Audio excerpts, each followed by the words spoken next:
apartment with a charred door, the story of a soul collector. A house where light should not be building. Number 17 always looked as if someone had forgotten to finish it. The gloomy facade, the gray walls, the flickering light bulbs in the entryway. Everything about it seemed temporary, but only the residents' fear was temporary. It would ebb and flow, and each time it grew stronger, especially near apartment number 46. Its door was charred, as if it had survived a fire and crudely welded to the frame. The metal had bulged, blackened, and even years later, it exuded the smell of old smoke and something damper, slimier. The residents avoided looking in that direction because sometimes they heard rustling sounds coming from under the door, sometimes a scraping sound, and sometimes something worse. A quiet, drawn-out exhalation, as if someone inside were slowly sucking in air. But no one had lived in the apartment for a long time. No one living. Chapter 1. Rustlings. Maria, from the 5th floor, was the first to hear something strange.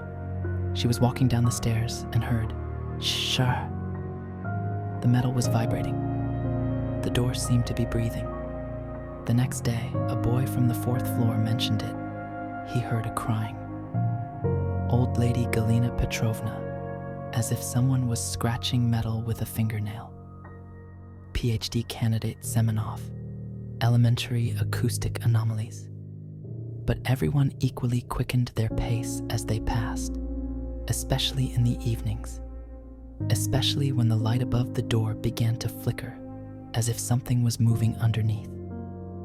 And then one night, the scraping stopped, and then there was silence, so deep, it was worse than any noise. Chapter 2. Memories of what shouldn't be. Apartment 46 was closed 15 years ago. A lonely man lived there then. A gray, quiet man, a lover of old books. His name was nobody in the building almost.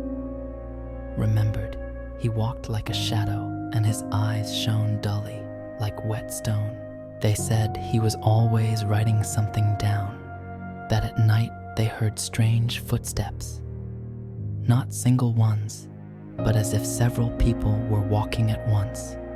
That he brought home things that looked like cages, and that sometimes something glowed in these cages, like greenish lights. The fire broke out suddenly.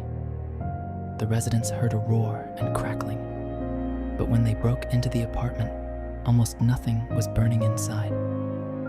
Only the walls were soot-blackened, the floor ragged, as if claws had dug into it, and the man himself stood in the middle of the room, smiling an empty smile, his hands charred.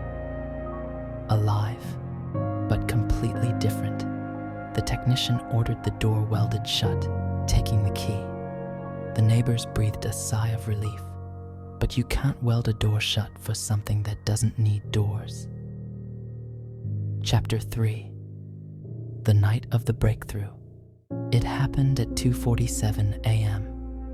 First, the light above the door began to flicker, as if someone from below was enjoying playing with its light. Then there was a heavy crunch, as if metal was being crushed from the inside with bare hands. The welds clanged, and the door, which had held together for so many years, began to bulge forward, like a ribcage trying to breathe. The neighbors opened their doors, peered out, and froze. Boom! The door was torn out and slammed into the opposite wall. Thick, heavy smoke billowed out of the apartment, not black, but greenish, glowing. It spread across the floor, rising in clouds, obscuring the space around it. And in each cloud, a face appeared, distorted, elongated, mouth open in terror. They screamed, but there was no sound. And then he emerged from the smoke. Chapter 4. The Collector. He looked almost human, but the almost only heightened the horror. Tall, thin, with long black hair, His face was bone white.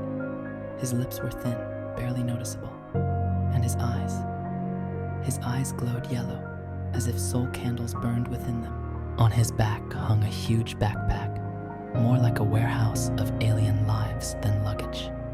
Cages hung from it, within which pulsating greenish lights, those same smoke entities. The faces inside screamed, clinging to the bars, reaching out. But the bars held him back. He walked slowly, each step echoing dully. He didn't look at the people. He felt them with his gaze, as if weighing them, sorting them. His fingers were covered in black runes, fingers that knew how to open not only doors, but also souls. He passed Galina Petrovna. She fell, clutching her heart. Her soul flared with green flame, and the collector carefully caught it in one of the cages. One step, another. He walked like a merchant at a market, selecting his wares. Chapter 5. Someone's whisper.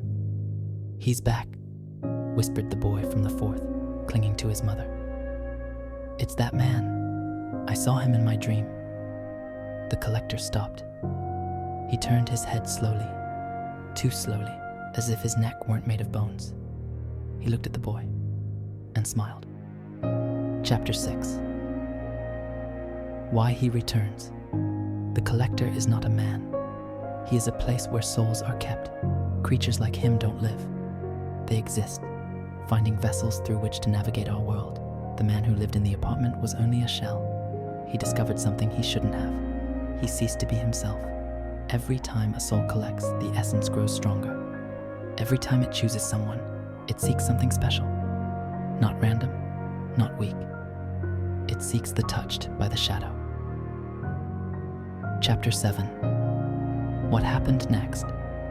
When the collector reached the end of the stairwell, the light bulbs flickered, began humming, and then burst one by one.